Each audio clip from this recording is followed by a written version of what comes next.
I promise you, I care more about winning my fantasy football league than everything else in this world combined. Like, if I won the Flock League this year, I promise you I'd be the happiest man on the planet. If I get dead last and I have to make YouTube videos every single day talking about how I'm a failure and everybody mocks me, my life will be hell on earth. So my draft strategy this year is the most important thing that I've ever looked into. Like, I have done so much research into the quarterback position, running back position, wide receiver position, tight end position. And I really want to break down the actual tiers that we have within the position so I can come up with the strategy of how many running backs do I need by round 9? How many wide receivers do I need by round 8? And I think we just did that effectively. I have my little list of our requirements. Now, starting off with quarterback draft strategy, it's going to be stupid simple. Right? There are 4 elite quarterbacks in fantasy football this year. You have Josh Allen, Lamar Jackson, Jaden Daniels, Jalen Hurts. Now, if you want to see all my rankings, I posted rankings videos of every single position over the past 2 weeks, and we have them tiered out for you as well. But this is the tier where you draft the player and you don't draft a backup, right? If I took Josh Allen at the beginning of round 3, the advantage that it's going to give me is not only am I guaranteed top 3 quarterback production this year based off what we've historically seen, but I'm not going to have to draft another quarterback in round 10. I'm not going to have to draft another quarterback in round 11.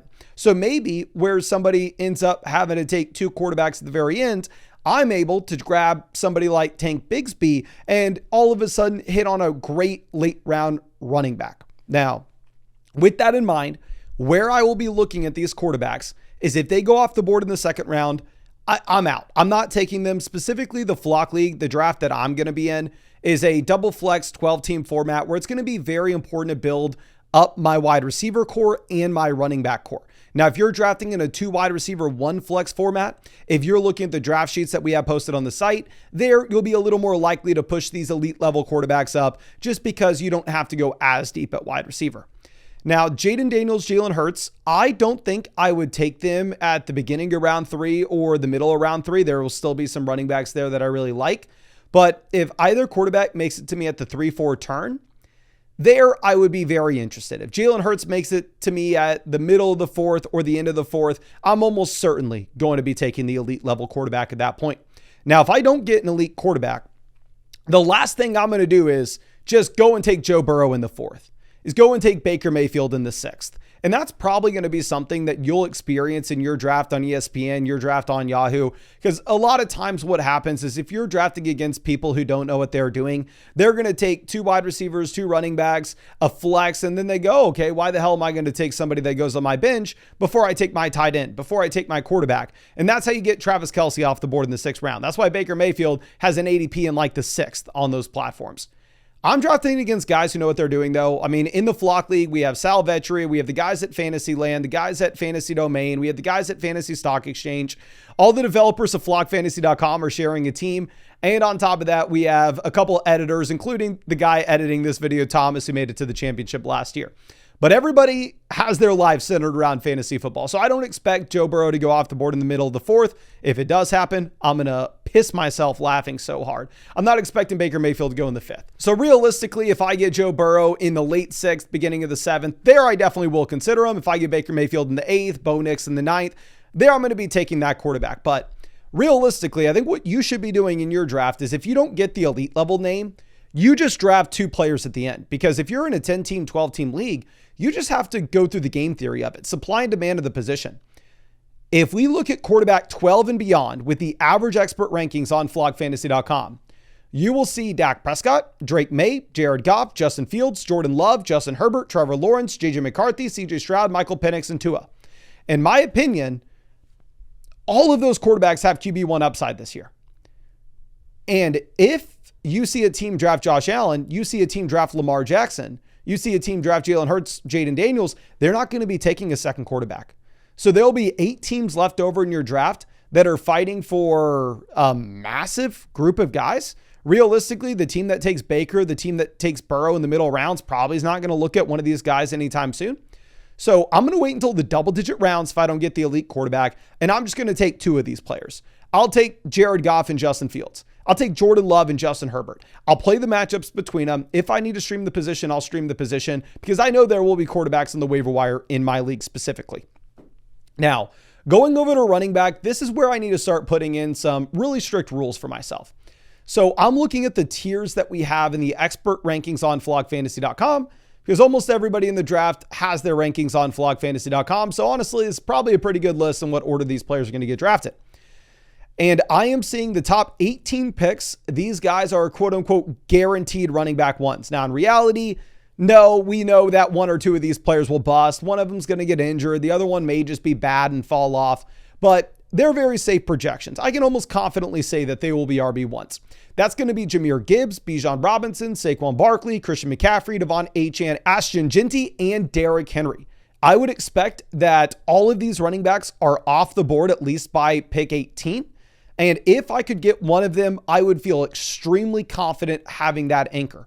Now, I know a lot of people think that just having a round one running back means that you have your anchor RB. In reality, you get Ashton Jinty at the beginning of the second round. He can act as your anchor. You just have to make sure you're inside that tier.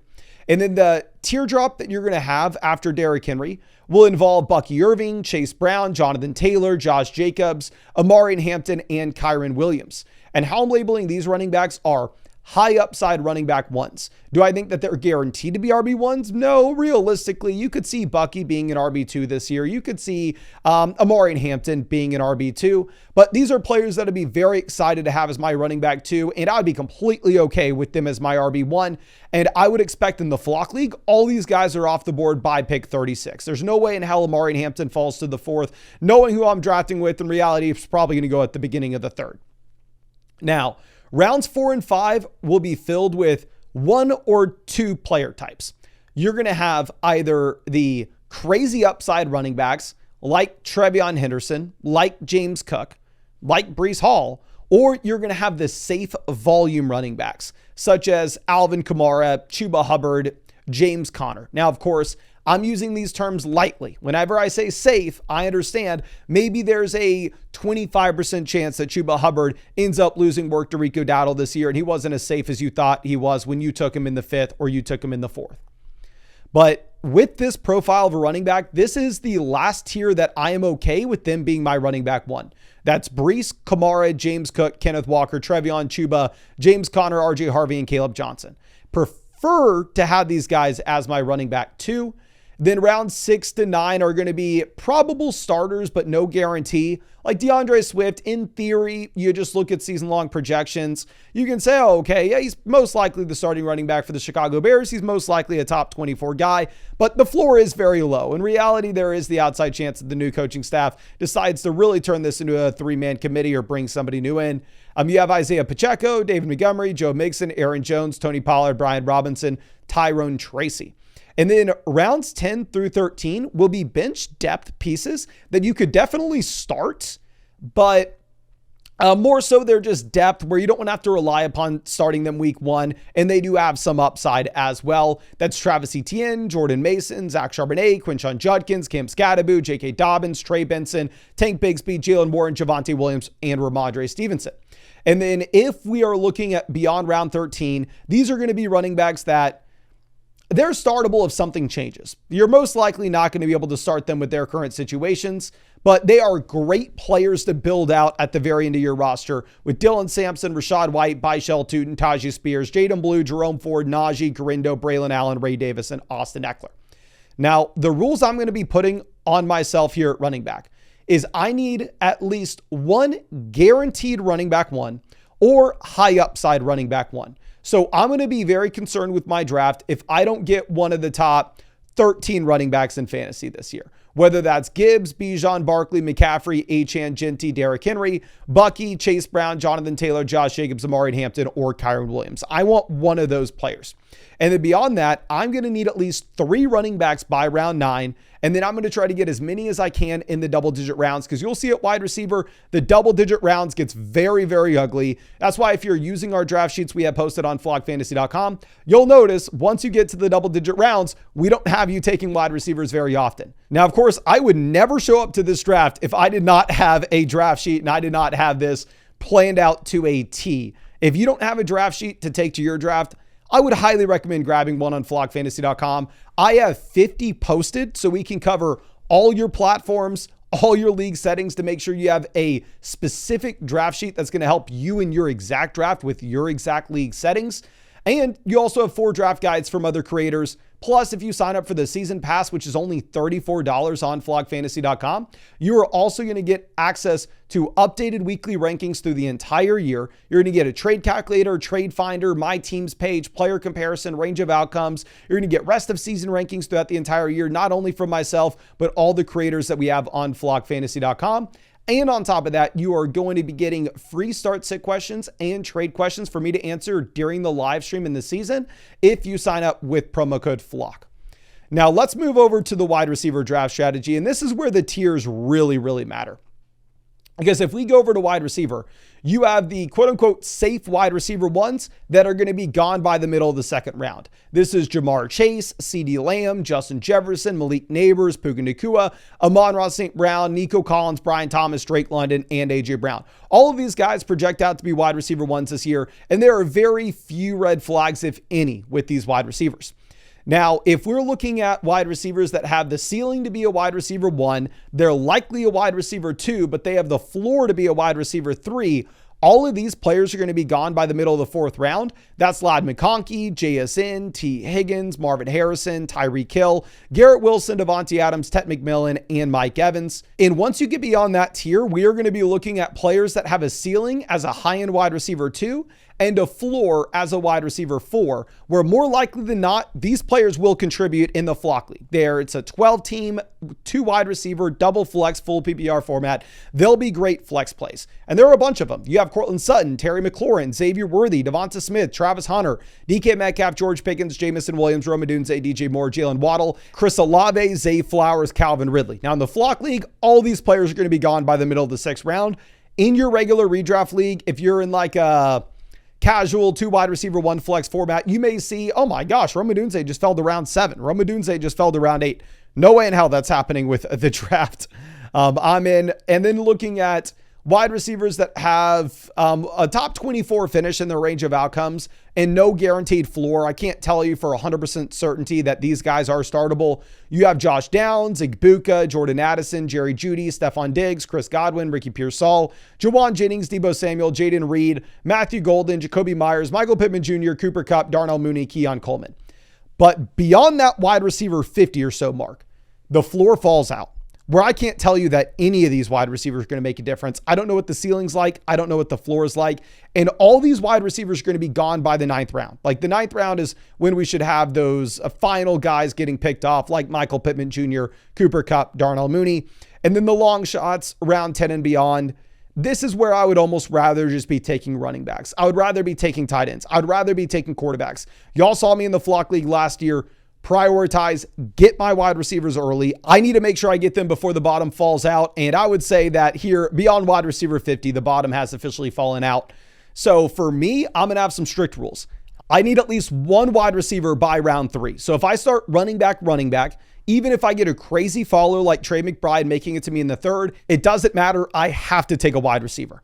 Now by round 6, I need to be taking at least 3 wide receivers. And then by round 10, I need at least 5 wide receivers on my team. Now going over and looking at the tight end position, tight end's going to be very similar to quarterback.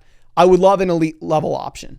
I would take Brock Bowers in the 2nd round. If we have the wide receiver tier drop already happen, I would take Trey McBride in the 3rd. I would take George Kittle in the 4th. Now, the advantage that you get with one of these tight ends is very similar to if you took Josh Allen, Jalen Hurts, Lamar Jackson, Jaden Daniels, in that you're not going to have to draft another tight end through the rest of your draft. I mean, when we're in the double-digit rounds, that gives me another shot to take on a running back like Jerome Ford. Now, once we move beyond the top 3 tight ends, which I would say that they are guaranteed high-end tight end ones. I'd be very shocked if Trey McBride wasn't a weekly difference maker for you this year.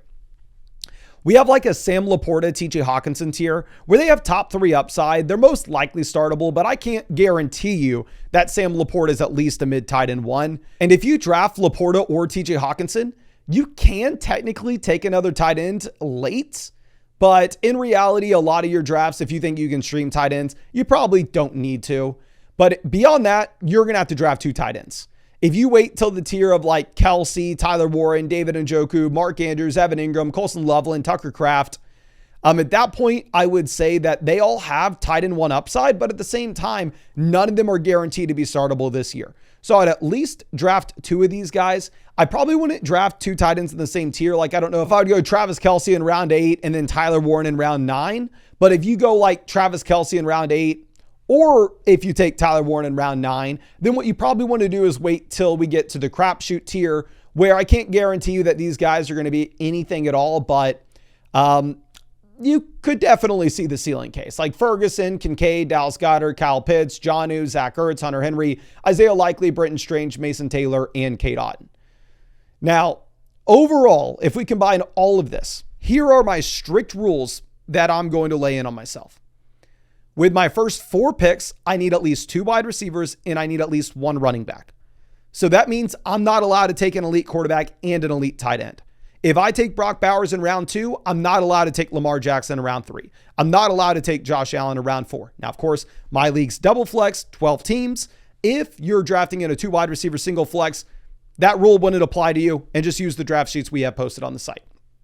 With my first 6 picks, I'm going to need to draft at least 3 wide receivers, and I'm going to need to draft at least 2 running backs if I didn't get a guaranteed RB1. So if I walked away with like Bijan Robinson in the first round, I'm going to give myself a little bit of leeway. I'm not going to make myself draft a second running back by round 6, because also I may be playing catch up at wide receiver.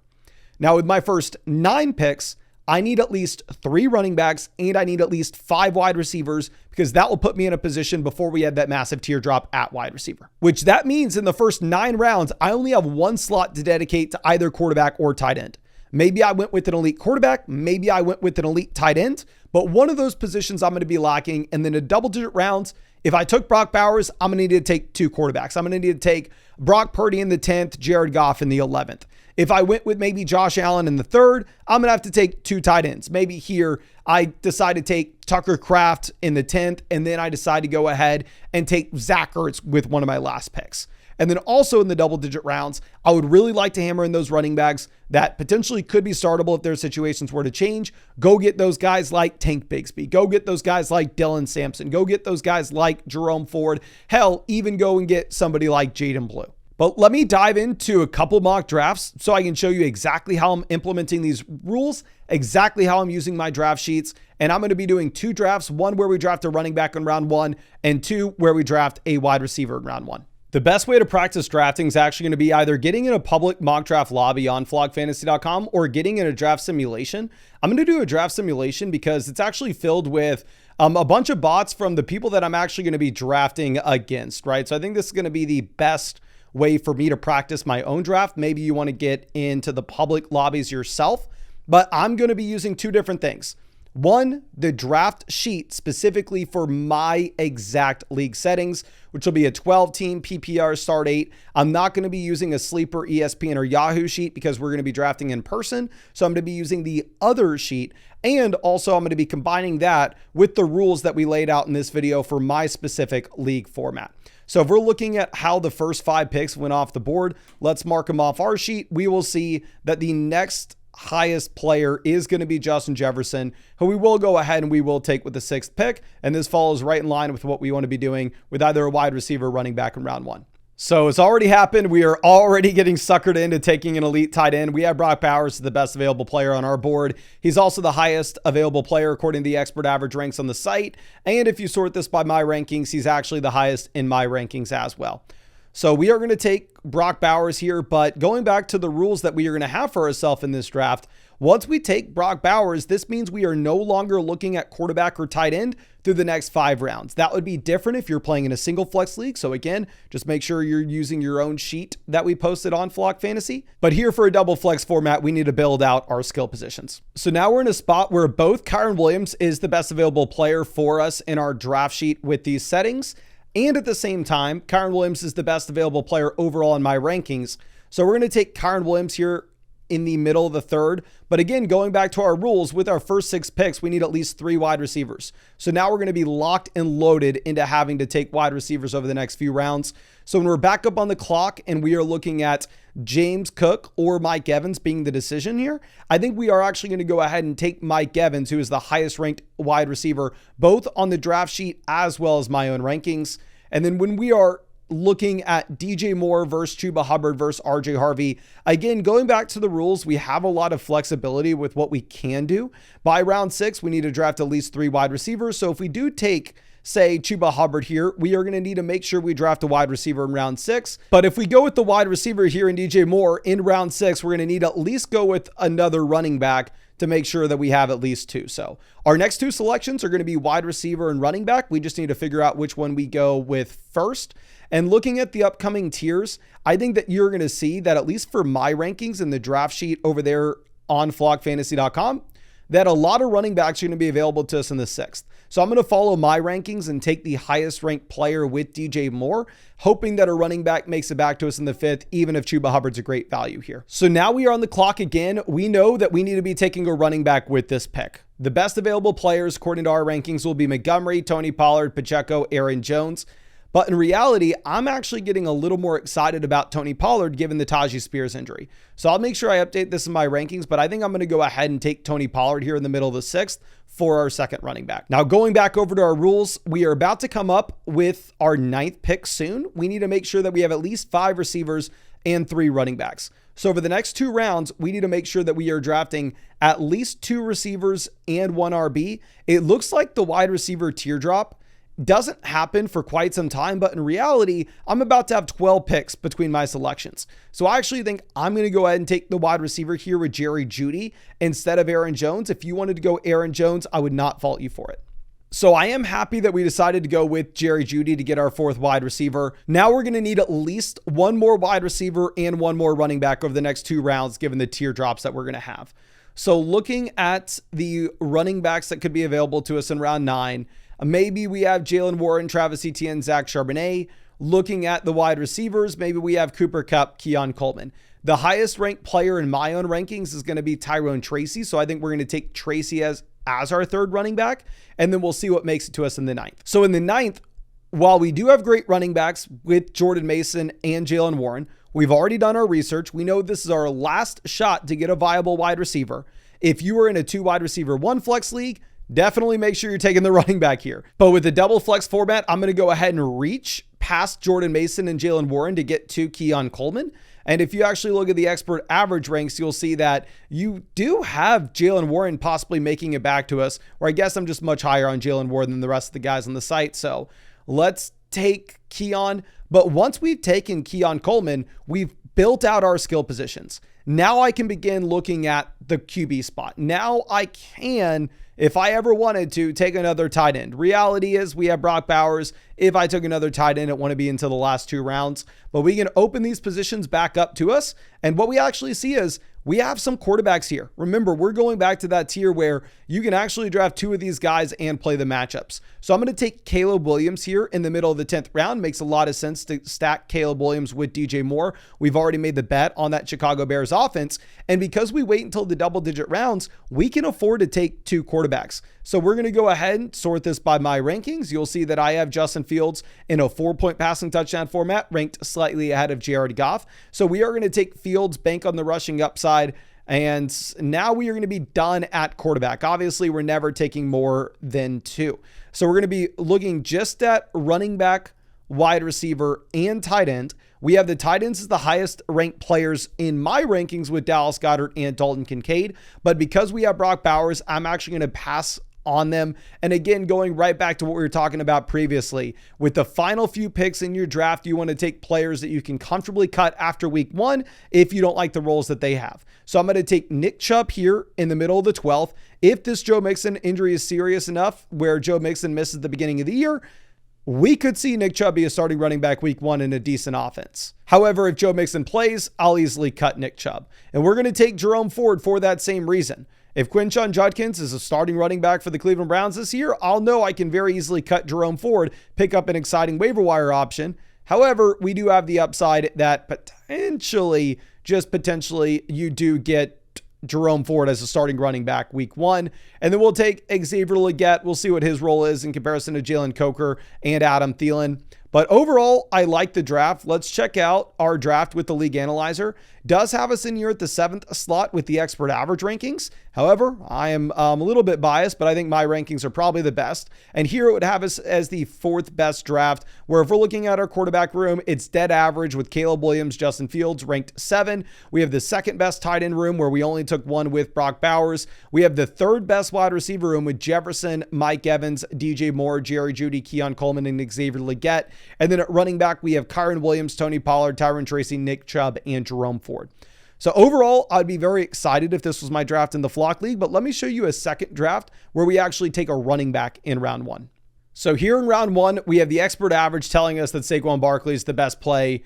We have my rankings telling us that Barkley is the best play. If you're going to go ahead and look at what you actually have with the draft cheat sheet that we are going to be using for this format, it also confirms that Saquon Barkley is the best player on the board. So we're going to go ahead. We will take Saquon Barkley, and this does satisfy a lot of the rules that we have, because now if we go over, we already have one running back with our first 4 picks.